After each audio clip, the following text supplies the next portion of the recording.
Good afternoon, delegates. Can you hear me? Good afternoon, delegates, ladies and gentlemen. I have been requested to speak on cybersecurity, and I want to state at the outset that I'm here as one of the vital users of digital technologies and as also a key stakeholder in ensuring and availing cybersecurity measures. Well, you are all aware that the CCTNS, the Crime and Criminal Network Tracking System, is a very important project for the Ministry of Home Affairs. It's a 2,000 crore project, and it would be in a mission mode, provide critical information and security infrastructure, connecting some 15,000 odd police stations and about 6,000 odd higher offices in the country, and will enable on a virtual basis for storage, sharing and accessing of data. So when I said as a vital user of digital technology, I meant in particular, among other projects in the Home Ministry as part of the National E-Governance Plan, the CCTNS. We are going on schedule as far as this project is concerned, and we will be completing it by 2012. A very important activity that we have set in motion as an offshoot of this project is to ensure the security of data.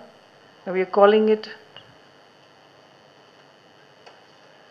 not only security, we are calling it privacy and confidentiality rights also. So all three are covered in the ambit of our project. Having said that, I also want to clarify that I'm not here before you as a ministry representative. I'm here as a friend and well-wisher of security, Secure IT 2011, my friends in Ravi Gupta and Pratap, Vikram Singh and others. So we do share a lot of commonality of interests in securing our cyberspace. Increasing use of computers, computer networks and communication technology has resulted in a huge amount of vital information being exchanged, stored and processed on computers. This is not only true for individuals, it's true for business organizations, governments and other institutions. The confidentiality, integrity and availability of this information are crucial for these organizations to effectively run their e-commerce and e-governance models. The security of cyberspace is therefore no more an optional issue. It is an imperative need in view of its impact on national security, public safety and economic well-being. The issue of cybersecurity certainly has to move beyond traditional technological measures such as antivirus and firewalls. It needs to be dynamic in nature and have the necessary depth to detect, stop and prevent attacks. Cybersecurity intelligence forms an integral component of cybersecurity of cyberspace in order to be able to anticipate attacks, adopt suitable countermeasures and attribute the attacks for possible counteraction. Cybersecurity is also, apart from technology, is also an aspect of people and process. Effective correlation of information from multiple sources and real-time monitoring of assets that need protection and at the same time ensure that adequate expertise and processes are in place to deal with crisis situations is of vital importance. There is a need to focus on having a suitable security posture and adopt countermeasures on the basis of hierarchy of priority and understanding of the interdependencies.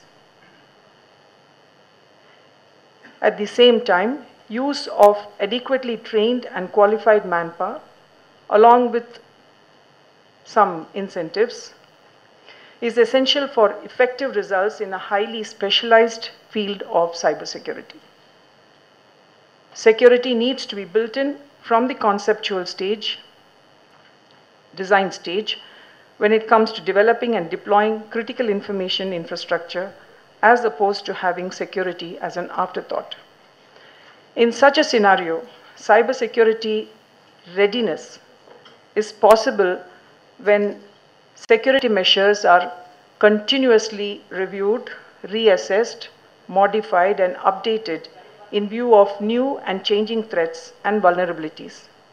It calls certainly for a proactive, process-oriented approach rather than a reactive, product-oriented approach in which the anticipation and elimination of future threats is accorded topmost priority.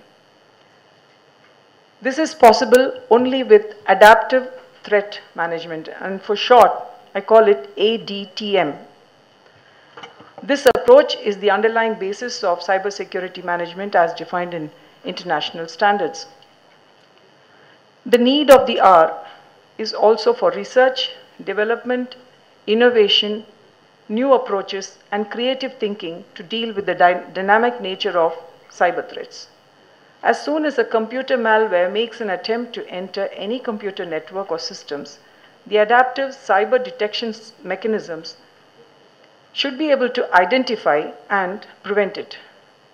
The entire process should be as automated as possible with minimum human intervention.